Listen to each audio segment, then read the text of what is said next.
الحكمة. السلام عليكم ورحمة الله وبركاته. أهلا ومرحبا بكم أيها الأحباب في أي مكان كنتم مع برنامجي وبرنامجكم أنوار الحكمة. بسم الله الرحمن الرحيم، الحمد لله رب العالمين، والصلاة والسلام على أشرف الأنبياء والمرسلين نبينا محمد وعلى آله وصحبه أجمعين. أما بعد، فقد اخترت لكم مجموعة من الحكم أسأل ربي سبحانه وتعالى أن يبارك فيها للجميع. أنوار الحكمة.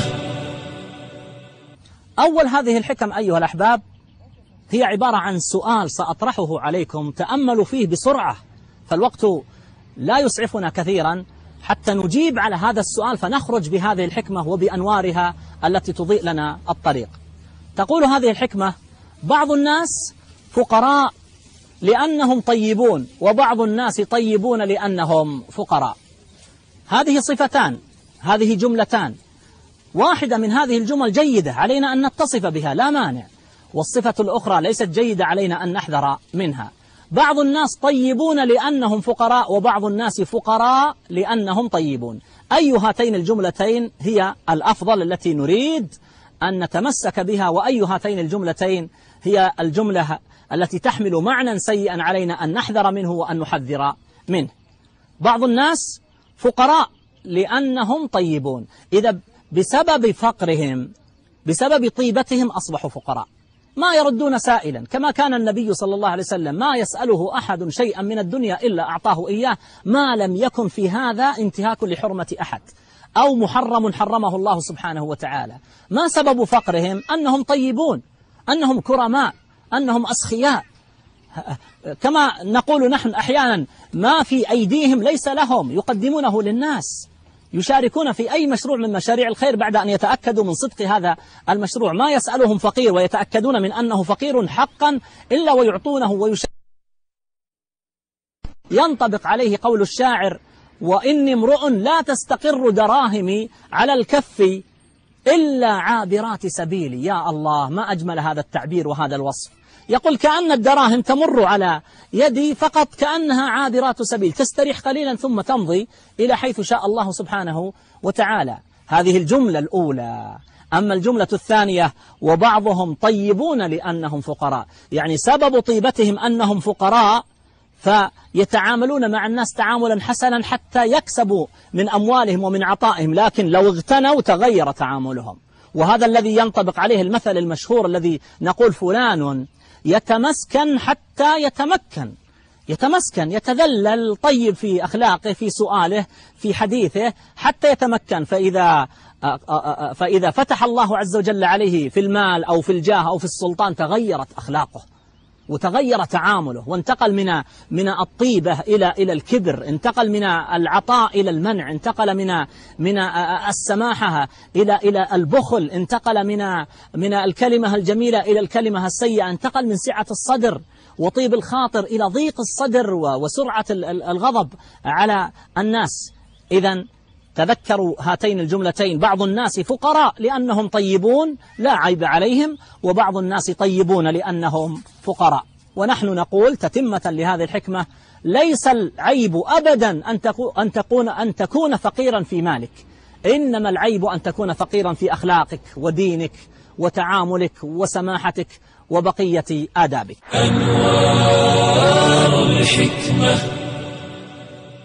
الحكمة الثانية هي الحكمة القائلة: الآراء جمع رأي كالمسامير، كلما طرقها المرء مع إخوانه ازدادت عمقا ورسوخا.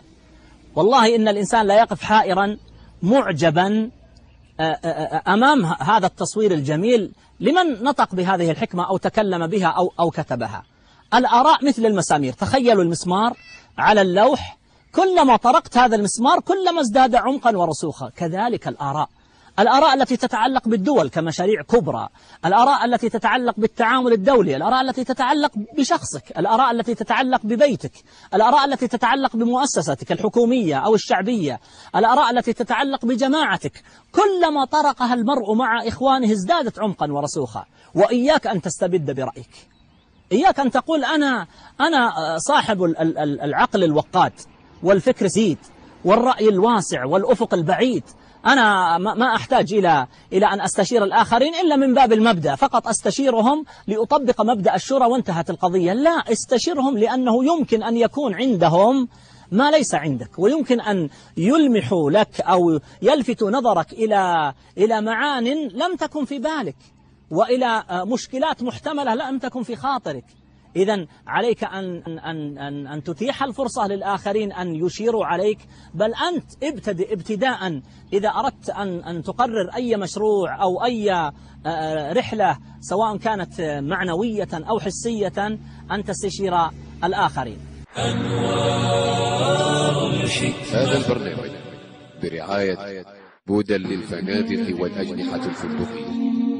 بودل عالم من الفخامة والرقي.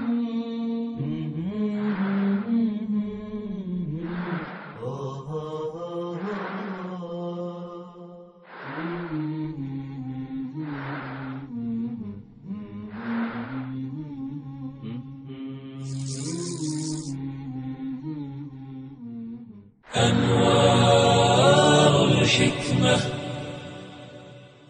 الحكمة التي بعدها تلك الحكمة القائلة: من نصب نفسه ليخدم الناس جميعا ويشارك في كل مجال أوشك أن لا يخدم أحدا. أتريدون أن أعيدها لأنها طويلة بعض الشيء؟ من نصب نفسه، من ظن أنه يمكن أن يخدم الناس كلهم وأن يشارك في كل مجال، هذا يوشك أن لا يشارك في أي مجال، هذا يوشك أن لا يخدم أحدا. إذن نحن نحترم نيتك الصالحة، فإذا ما عرضت عليك مجالات الخير، بعض الناس هكذا يعني يقلق من الداخل، يريد أن يشارك في كفالة الأيتام، ويريد أن يشارك في معاناة الفقراء، يريد أن يشارك في إقامة المشاريع داخل بلده وخارج بلده.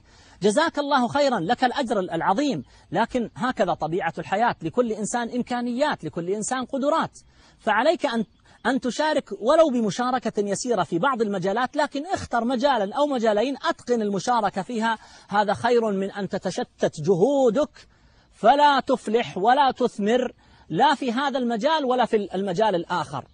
كذلك من نصب نفسه ليخدم الناس جميعا، بعض الناس يظن أنه يمكن أن يخدم كل أحد، كل محتاج، كل مسكين، كل متألم، فيتشتت جهده، وربما يصيبه الحزن، وربما بعد ذلك إذا رأى أنه لم يشارك أحدا أو لم يشارك إلا العدد القليل يعود على نفسه بالحزن، يعود على نفسه بالحزن. ولذلك النبي صلى الله عليه وسلم، وهو النبي صلى الله عليه وسلم، هل كان يقوم بكل شيء في مجتمعه؟ لا، كان معه أصحابه يعاونونه، يساعدونه، يشير عليهم، ينزل الله عز وجل الوحي بالطريق الذي يجب أن يسلكوه، لكن معه الصحابة رضي الله تعالى عنهم وأرضاهم.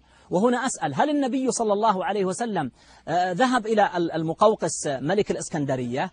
هل ذهب إلى قيصر ملك الروم؟ هل ذهب إلى النجاشي ملك الحبشة؟ لا، لكنه أرسل دعوته، أرسل المبادئ التي يدعو إليها، أرسل ما أمره الله سبحانه وتعالى بالدعوة إليه عبر رسائل، قام بإيصال هذه الرسائل أصحابه رضي الله تعالى عنهم وأرضاهم. إذن لا تنسوا: من نصب نفسه ليخدم الناس جميعا ويشارك في كل مجال أوشك ألا يخدم أحدا. أنوار الحكمة. الحكمة التي بعدها تقول: ليس عيبا أن تقع. نعم، يحصل للإنسان أن يخطئ بين الحين والآخر. إذن أين العيب؟ العيب أن تبقى حيث وقعت، العيب أن تيأس، العيب أن تقول خلاص أنا لا أستطيع أن أقوم مرة ثانية. دخلت في كلية وفي السنة الأولى أخفقت، هل يعني ذلك أنك لا تصلح لهذه الكلية أو لا تصلح للدراسة في الجامعة؟ هذا غير صحيح، هذا غير صحيح.